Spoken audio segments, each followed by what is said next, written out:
최근에 인터넷 강의를 하나 들었는데요. 그 강의 제목이 뭘 해도 행복한 사람과 불만인 사람의 말버릇, 이렇게 되어 있었습니다. 그리고 그 강의에 대한 그 부연 설명을 한 글을 제가 또 읽었더니 이런 내용입니다. 뭘 해도 긍정적이고 행복한 사람들이 있지요. 옆에 있는 것만으로도 긍정 에너지를 퍼뜨리는 사람들. 그런가 하면 반면에 뭘 해도 불평불만이 끊이질 않는 사람들이 있습니다. 이러한 사람들은 어떤 말을 자주 쓸까요? 그리고 이렇게 질문합니다. 여러분은 어느 쪽에 가까우신가요? 뭘 해도 행복한 사람과 뭘 해도 불만인 사람. 이게 되게 흥미로웠습니다. 그래서 그 내용을 제가 이제 들어보니까 뭘 해도 행복한 사람들에게는 그 독특한 말 습관이 있더라는 겁니다. 예를 들어서 이제 이 뭘 해도 행복한 사람들에게 이런 사람들이 잘하는 말이 있는데 제일 첫 번째로 나온 게 이런 말을 잘한대요. 방법이 있을 거야. 이게 예상하지 못한 어떤 어려운 일을 만나고 또 당황스러운 일을 겪을 때 그것 때문에 포기하지 않는 거라는 거예요. 그래서 방법이 있을 거야. 이런 말을 참 자주 한답니다. 또 뭘 해도 행복한 사람들이 잘 쓰는 말이 또 이런 말이랍니다. 지금은 힘들어도 긍정적인 어떤 의미가 있을 거야. 코로나19 때문에 많이 힘들고 어려웠지만 그럼에도 불구하고 이 코로나19 때문에 우리에게 유익했던 것도 많을 거야. 그거를 찾아내는 거, 이게 뭘 해도 행복한 사람들의 어느 습관이라는 겁니다. 그런가 하면 또 이런 말도 자주 한답니다. 이만하길 다행이다. 아무리 절망적인 어떤 일을 만나도 안 죽었으면 됐지. 이만하길 다행이야. 사실 저도 정말 어떤 경우에도 저는 또 행복한 사람이 되고 싶거든요. 또 저는 또 목회자니까요. 저도 애를 좀 씁니다. 제가 이제 차를 몰고 가다가 어떤 기분 나쁜 일을 당하거나 무슨 타이어가 펑크가 나거나 이런 또 어떤 이상한 사람이 저를 그냥 괴롭히는 일이 있거나 가끔 그런 일이 있을 때 제가 혼자 독백하는 말이 있습니다. 저 혼자서 이렇게 말합니다. 어떤 어려운 일을 당했더라도 저는 이렇게 말합니다. 사고만 나지 않으면 어떤 일로 다 괜찮아. 제가 저에게 이렇게 독백을 해요. 사고만 안 나면 이것보다 더 어려운 일이라도 다 괜찮은 일이야.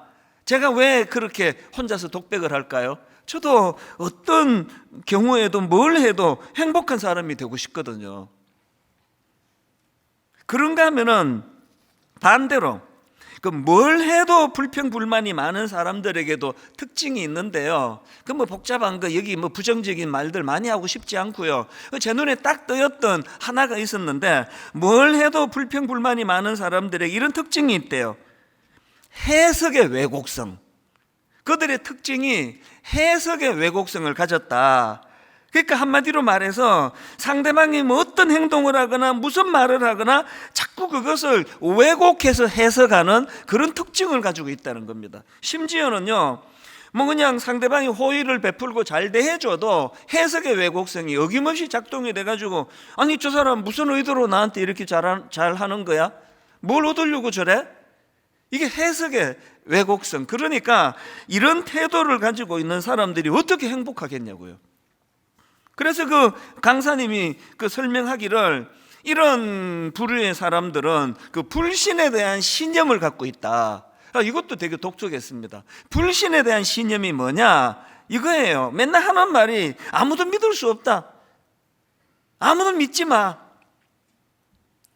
오늘 우리에게는 이런 불신에 대한 신념이 없습니까? 제가 오늘 설교를 준비하다가 이 강의가 생각났던 거는 바로 오늘 본문의 상황이 이제 어떻게 생각하고 어떻게 해석하고 어떻게 판단하느냐에 따라서 인생이 달라질 수 있는 거, 이 점에서 좀 강의 생각을 나게 만드는 부분이 있었기 때문입니다. 오늘 본문 말씀의 배경이 이렇습니다. 지금 남유다 백성들이 나라가 망해버렸잖아요. 그래서 당시 강대국이었던 바벨론에 포로로 지금 끌려가 있는 상태입니다. 여러분, 그 남의 나라에 포로로 잡혀간 그 포로들에게 뭐 유일한 희망이 있다면 다시 이제 집으로 돌아가는 거 아닙니까? 뭐 빨리빨리 해방이 돼가지고 나는 이제 다시 고향으로 돌아가고 싶어. 이게 모든 포로들이 갖고 있는 희망사항인데요, 여러분, 그때나 지금이나 가짜 목사나 또 거짓 선지자나 행태가 똑같아요. 하나님의 말씀을 전하는 게 아니라 사람들이 듣고 싶어하는 말을 전하는 거, 이게 그 당시에 가짜 선지자들이 나타나서 했던 짓입니다. 그 대표적인 사람이 하나냐라는 선지자인데요, 그 하나냐가 어떤 거짓 예언을 하느냐, 예레미야 28장 11절입니다. 모든 백성 앞에서 하나냐가 말하여 이르되 여호와께서 이와 같이 말씀하시니라, 내가 2년 안에 모든 민족의 목에서 바벨론의 왕 느부갓네살의 멍에를 이와 같이 꺾어버리리라 하셨느니라. 하나님 이런 말씀하신 적 없거든요. 단지 그 포로 이스라엘 백성들이 그 말을 듣기를 원하기 때문에 하는 거, 이게 가짜 선지자예요.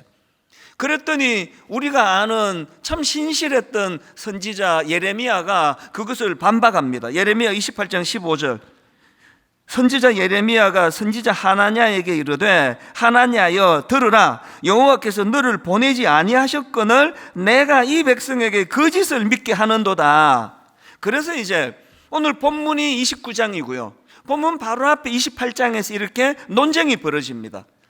여러분, 백성들 입장에서, 포로로 잡혀간 그들 입장에서 누구 말을 믿고 싶겠습니까? 당연히 하나냐의 말을 믿고 싶은 거죠. 그래서 여러분 아시지만 이 예레미야 선지자는요, 엄청나게 핍박을 많이 받은 선지자로 유명합니다. 오죽하면 뭐 눈물의 선지자라는 그런 별명이 있었겠냐고요.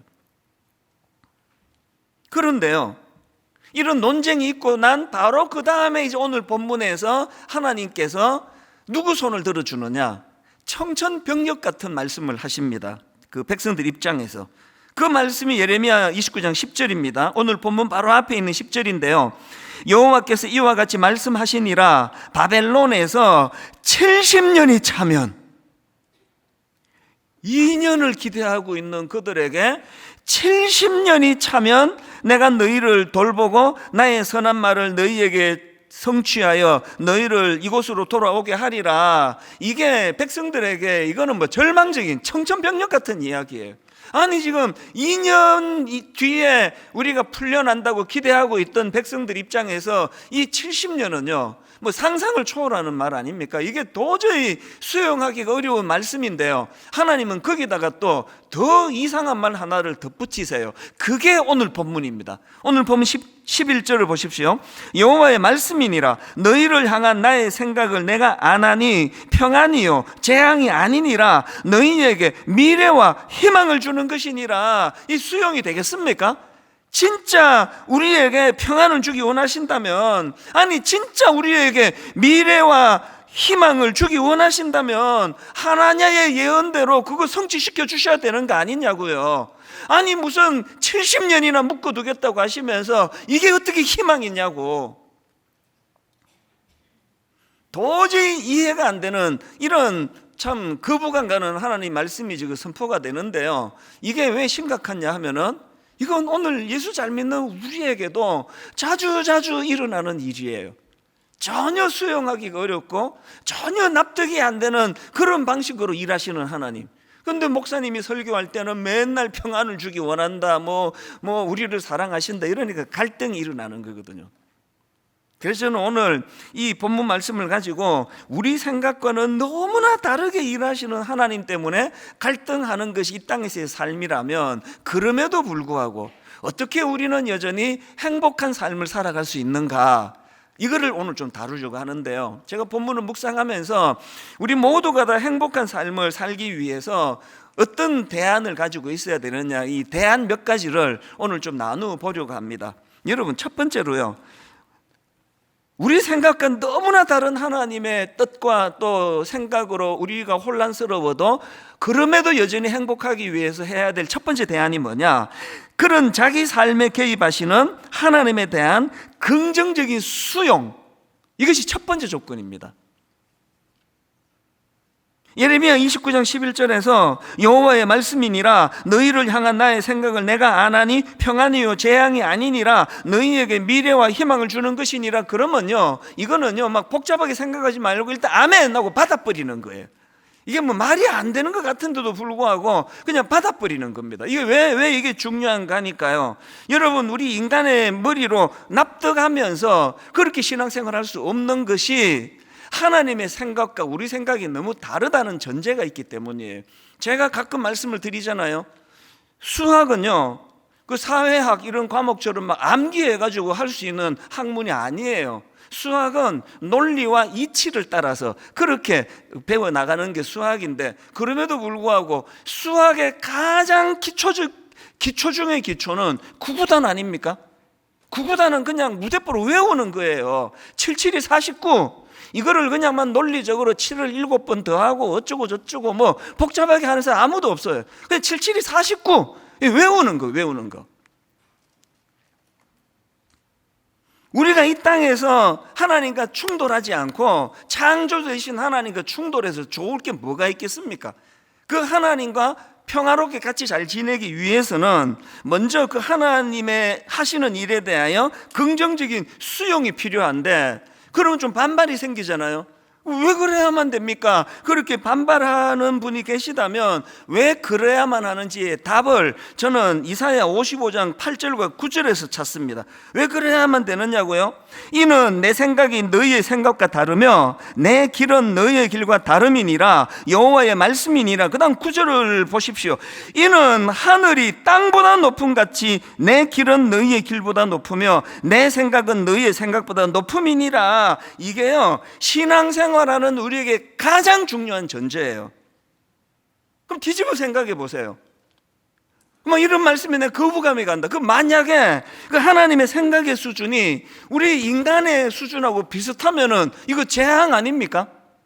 그럼 그래서 하나님하고 반발할 일도 별로 없고 우리 하나님은 항상 내 생각하고 너무 똑같아. 이거 재앙이에요. 사춘기애가 그 혼미한 사춘기의 생각하고 그 아이 아버지 생각은 달라야 되는 거 아닙니까?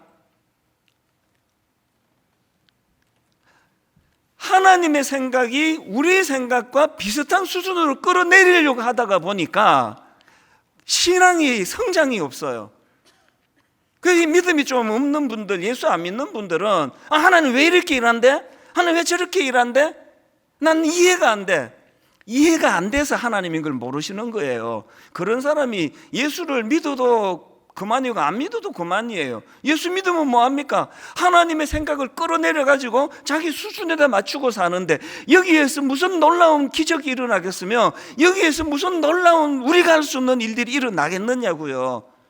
그 사춘기 아이들이 막 혼미할 때는 아버지와 그 사춘기 아이 생각이 달라야 되는 거 아닙니까? 그 어떤 애가 이렇게 말하는 걸 들었습니다. 우리 아버지는 나랑 생각이 너무 똑같아. 아이고 저걸 자랑이라고 하는 속으로 그렇게 생각해. 어떡하냐 얘는? 얘 아버지 생각이 그렇게 사춘기처럼 어리고 미숙해가지고 이제 얘는 어떻게 해야 되나? 그게 자랑입니까 그게? 그래서 여러분, 여러분의 사춘기를 되돌아보세요. 부모님과 갈등이 심하면 심했을수록 그 훌륭한 집일 확률이 많습니다. 확률이에요. 100%는 아닙니다. 우리가 왜 이 행복을 위한 첫 번째 단계로 일단은 그냥 수용하자. 이해가 안 돼도 수용하자. 성경에는요 이래서 성공한 인물들의 이야기가 너무 많습니다. 대표적인 케이스가 요셉 아닙니까? 여러분 같으면 요셉이 그 하나님 하시는 일에 그 승복이 되겠습니까? 말도 안 되는 그런 저질 형제들 때문에 애굽으로 팔려가 종살이하고 있는 이것도 이해가 안 되는데 거기 또 이상한 여자를 만나가지고 그냥 이렇게 순결한 요셉이 억울한 일을 당해도 그냥 한계가 있지. 이게 성폭행 미수범이 뭡니까 이게? 이런 수치스러운 일을 당해서 감옥에 갇혀 있는데 그 내용을 기록하는 창세기 39장에 보면은 성경이 계속 반복하는 단어가 있어요. 요셉이 형통하다는 겁니다. 하나님이 함께 하시기 때문에 요셉이 형통하다. 감옥 가 있는 그거조차도 요셉이 형통하다. 이게 요셉이 이게 수용이 되겠냐고요. 그런데 여러분 나중에 이제 요셉이 입지전적인 인물이 되잖아요. 총리 대신이 되고 나서 그 형제들이 복수할까 봐 두려워할 때 했던 말을 보면은 거기에서 놀라운 답을 저는 발견하거든요. 요셉이 뭐라고 말했습니까? 복수할까 봐 두려웠던 형제들에게 창세기 50장 20절, 당신들은 나를 해하려 하였으나 하나님은 그것을 선으로 바꾸사 오늘과 같이 많은 백성의 생명을 구원하게 하시려 하셨나니, 악한 형제들에 의해 가지고 악한 형제들 때문에 어긋나버린 인생이 됐지만, 아까 행복한 사람, 그 상황에서도 요셉은 자기 인생을 포기하지 않고 하나님의 뜻에 순종하면서 나갔기 때문에 이런 놀라운 결과가 일어났다는 거 아닙니까? 다니엘도 마찬가지예요. 다니엘도 오늘 우리가 그 본문의 배경으로 하는 바벨론의 포로로 끌려갔던 사람 중에 한 사람 아닙니까? 그런데 그가 하나님 하시는 일에 이게 동의가 되겠냐고요. 그런데 그가 어떻게 동의합니까? 여러분이 잘 아시는 다니엘 1장 8절, 다니엘은 뜻을 정하여 왕의 음식과 그가 마시는 포도주로 자기를 더럽히지 아니하리라 하고, 이 말 속에 요셉은 1단계가 이루어진 거 아닙니까? 하나님이 자기를 포로로 보낸 거기에 동의가 안 되면 어떻게 하나님께 뜻을 정하여 하나님께 순종할 수 있느냐고요. 그랬더니 이렇게 1단계 구구단 외우듯이, 내 머리로는 이해가 되지 않지만 하나님은 선한 분입니다. 하나님 하시는 일은 내게 유익합니다. 그렇게 하고 받으니까 하나님이 그에게 뭘 선물로 주십니까? 이건 여러 번 제가 설명한 내용인데 9절이 바로 그 이야기입니다. 바로 그 다음 9절, 하나님이 다니엘로 하여금 황관장에게 은혜와 긍휼을 얻게 하신지라. 세 번역으로, 하나님은 다니엘이 황관장에게서 호의와 동정을 받도록 해주셨다. 여러분, 우리 일만소도 파송 운동 마지막 파송 예배 드리면서 했던 축복의 말씀, 이거 기억하십니까? 21교회 모두가 다 저는 주변 사람들에게, 그 동역하는 수많은 성도님들에게 호의와 동정을 받는 그런 목사님이 되면 좋겠다고 축복을 했는데, 여러분 그러고 싶으세요?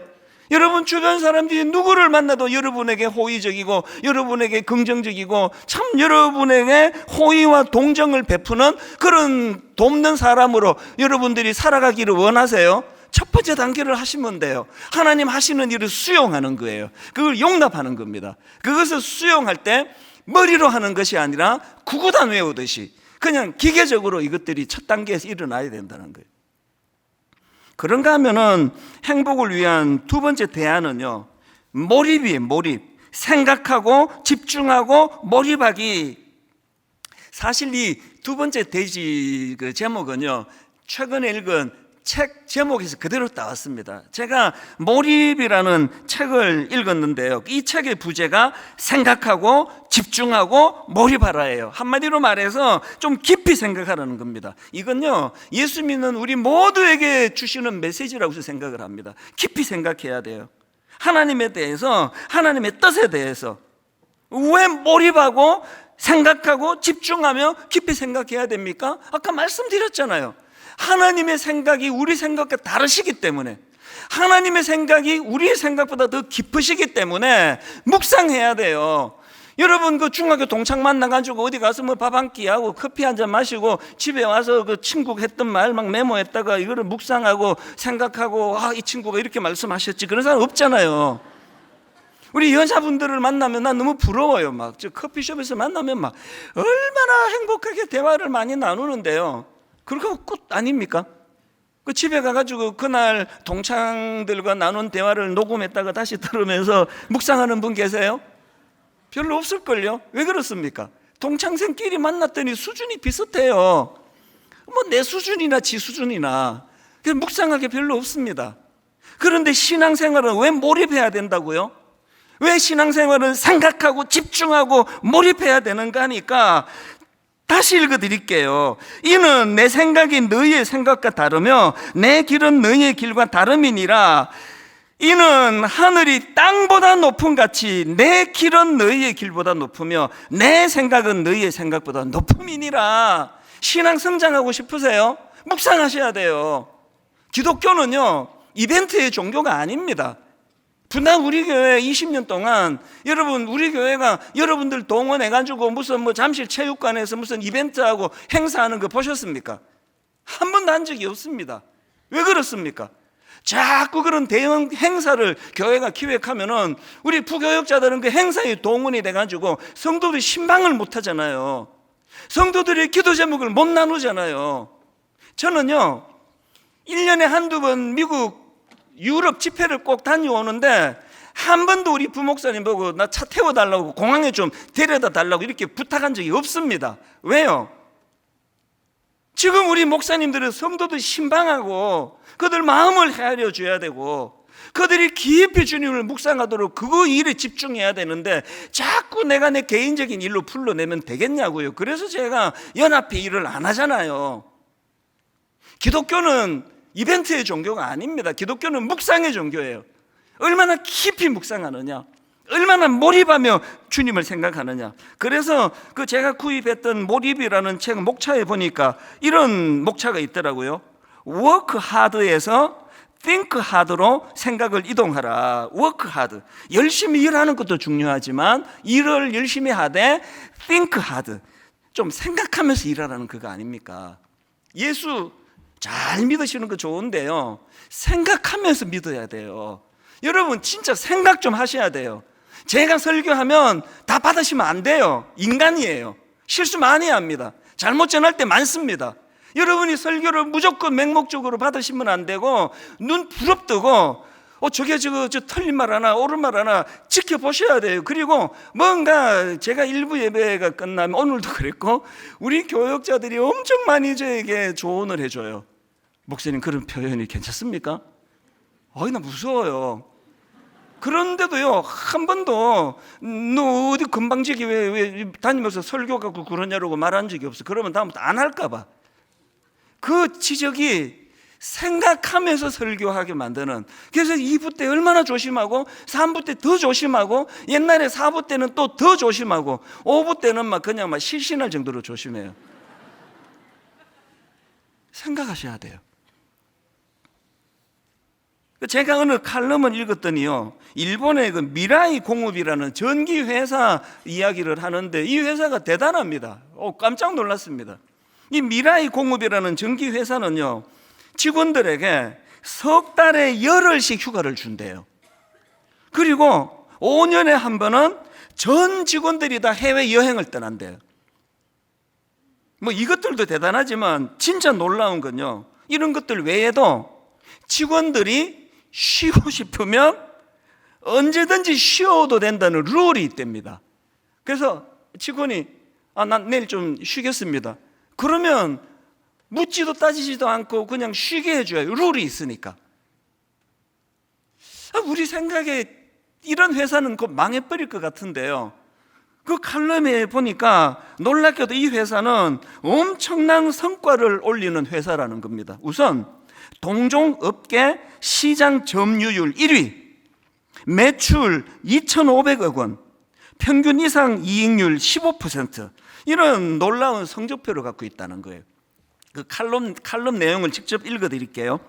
그렇다면 직원들을 신나게 놀게 하면서도 놀라운 성과를 올리는 비결은 무엇일까? 바로 생각이다. 아이디어를 낼 때마다 현금으로 즉석 보상하고 놀더라도 생각하면서 놀게 하는 게 중요한 포인트다. 그러니까 알고 봤더니요 어느 직원이 난 내일 내 하루 그냥 쉬고 싶어요. 이게 그냥 놀으라는 게 아니라는 거예요. 생각을 방해하지 않기 위해서. 그래서 생각을 하고 아이디어를 내면 현금으로 포상금을 주고. 그 칼럼의 그 다음 내용 한번 들어보십시오. 이 회사의 슬로건은 항상 생각한다. 항상 생각한다. 이게 이 회사 슬로건이래요. 분당 우리 교회 슬로건 이렇게 고치고 싶은 마음입니다. 함께 울고 함께 웃는 우리 교회가 너무 아까워가지고 이거를 내가 없애지는 못하겠지만 그 다음에 우리가 정말 함께 생각하는 교회, 항상 생각하는 교회, 예수님을 몰두하는 교회, 예수님께 집중하며 생각하는 교회. 그 몰입이라는 책을 쓴 저자가 그 또 다른 책을 썼는데요. 그 책 제목이 Slow Thinking이에요. 근데 이제 우리말로는 그 발음이 안 되니까 Slow Thinking이라는 제목의 책이 있는데요. 뭐 비슷한 내용을 다루고 있습니다. 근데 제가 그 책을 딱 구입하고 제일 먼저 눈에 띄었던 게 띠지예요. 이 겉장에 이렇게 띠지가 있는데요, 그거를 내가 떼버려 가지고 이게 없어졌는데 너무 아쉽게 생각해요. 띠지에 이렇게 적혀 있었습니다. 1분밖에 생각할 줄 모르면 1분 걸려 해결할 문제밖에 못 푼다. 이게 저에게 엄청 도전이 됐습니다. 1분밖에 생각할 줄 모르면 1분짜리 문제 해결밖에 못 한다는 거예요. 저는 우리 성도님들이 하나님 앞에 깊이 생각하고 묵상해서 1분짜리 문제가 아니라 너무 복잡하게 얽혀가지고 막 2시간짜리, 3시간짜리 막 3일 내내 생각해야 답이 나오는 이런 답이라도 여러분들이 척척 해결해내는 이런 깊은 영성을 가진 믿음의 성도님들 되시기를 바랍니다. 그래서 여러분 성경에 보면요, 그 생각 좀 해라, 묵상해라, 이런 말씀이 꽤 많이 나옵니다. 그 중에 여러분 우리가 생각해야 될 것 중에 가장 중요한 생각이 히브리서 3장 1절에 나오지 않습니까? 그러므로 함께 하늘의 부르심을 받은 거룩한 형제들아, 우리가 믿는 도리의 사도시며 대제사장이신 예수를 깊이 생각하라. 오늘 설교를 다 마치고 이찬수 목사 설교 해석법, 이 설교에 나오는 예화, 이 설교의 흐름, 이 설교에 등장하는 인물, 이 모든 인물들이 예수 그리스도라는 필터를 통해서 재해석이 돼야 된다는 거예요. 예수님을 깊이 생각하고 묵상하는 그런 교회가 되기를 주님 이름으로 축복합니다. 이 두 번째예요. 마지막 세 번째, 행복한 삶을 위한 대안이 하나 더 있는데요, 진취적인 행동입니다. 진취적인 행동. 여러분 행복하고 싶으세요? 생각만 많이 하지 말고 행동하셔야 됩니다.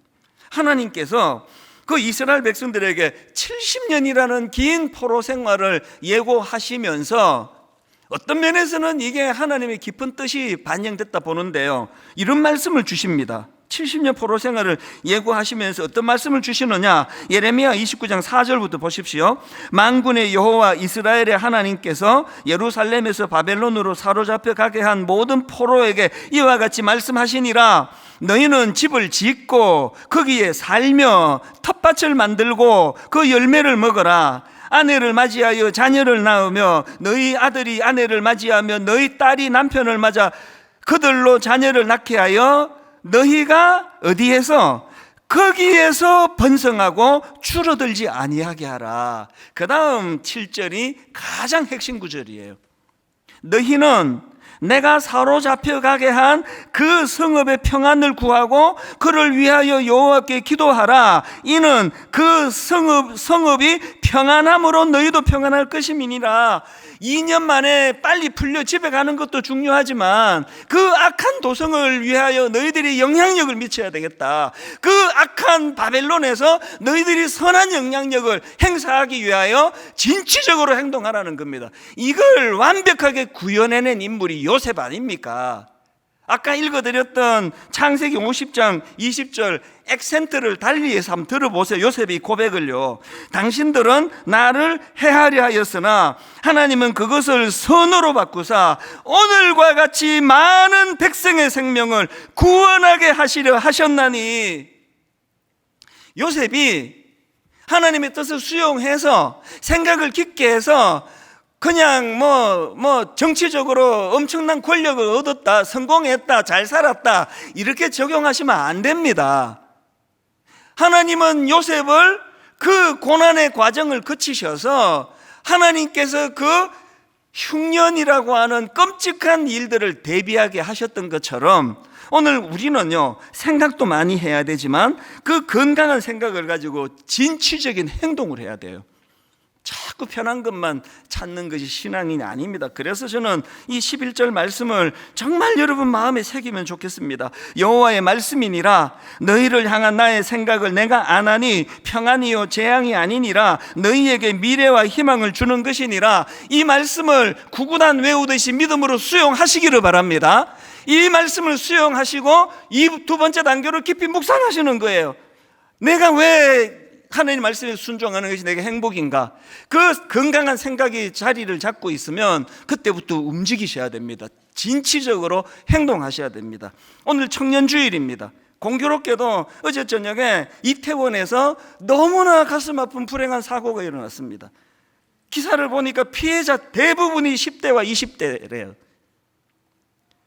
오늘 청년주의를 하루 앞두고 이 가슴 아픈 이 사건을 우리가 접하면서 정말 할 일이 많은 나라, 우리 청년들이 더 이상 혼란을 겪지 않도록, 여러분 이런 슬픔을 당한 우리 가족들을 위해서 기도하셔야 되고요, 이 땅에 다시는 이런 불행한 일이 일어나지 않도록 우리가 뭘 해야 되는가, 우리 젊은이들에게 뭘 가르쳐야 되는가.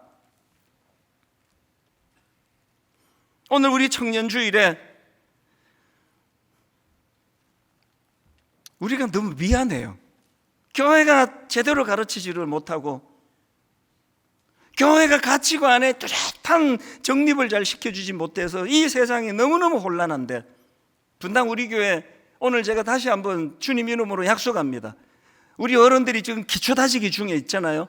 말씀 묵상하고 기도하고 예배에 집중하고 기초를 잘 다진 그 열매가 다음 세대 살리는데 다 투입되기를 원합니다. 진짜 우리 다음 세대를 살려야 돼요. 이런 불행이 또 일어나지 않기를 원합니다. 오늘은 청년주일이기 때문에 이 설교의 결론을 우리 청년 한 분을 직접 모셔서, 직접 불러서 그들의 기도 제목, 그들의 간증을 듣는 것으로 오늘 이 설교를 저는 마무리하기를 원합니다. 우리 청년부의 전유라 자매, 아까 우리 1부 때, 2부 때 각각 우리 대학생들이 나와서 너무 가슴 뭉클한 그런 그 고뇌와 아픔과 기도 제목을 나누어 줬는데요, 이제 홈페이지에 이 세 분의 그 간증을 다 올릴 거예요. 다 들어보고 기도 제목으로 삼으셔야 됩니다. 이 시간 우리 전유라 자매 나와서 하나님 앞에 또 우리 어른들에게 기도 제목 겸 이제 간증을 하게 될 것입니다. 우리 큰 박수로 우리 자매를 좀 초대해 주시면 감사하겠습니다.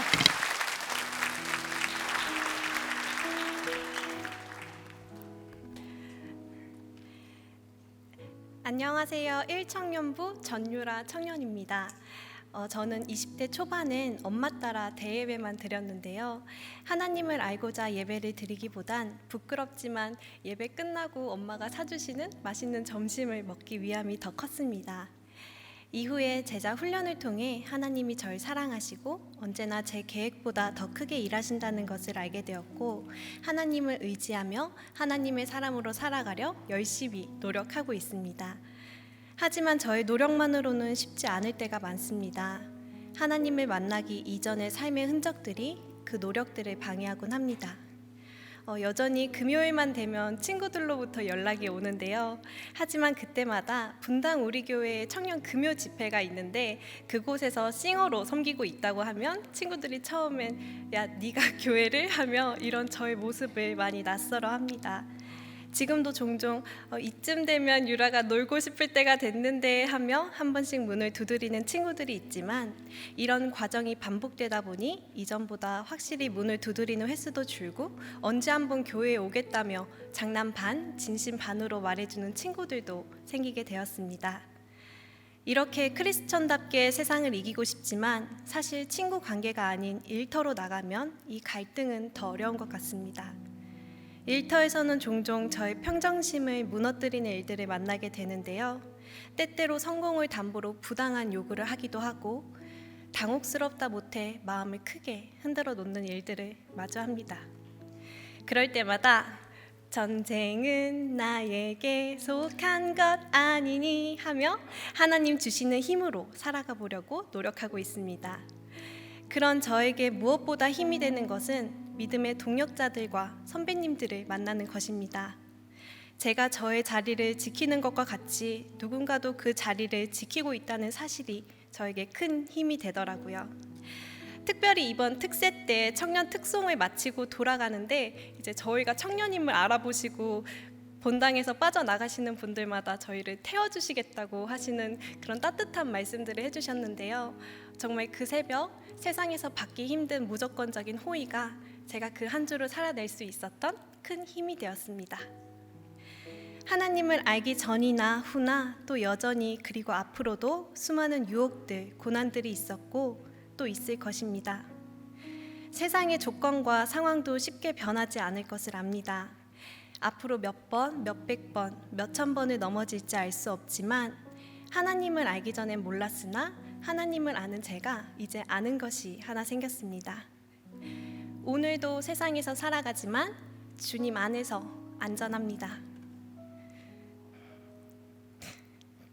묵묵히 여전히 그 믿음의 자리를 지켜내 주시는 믿음의 선배님들의 존재 자체만으로 은혜이고 힘이 됩니다.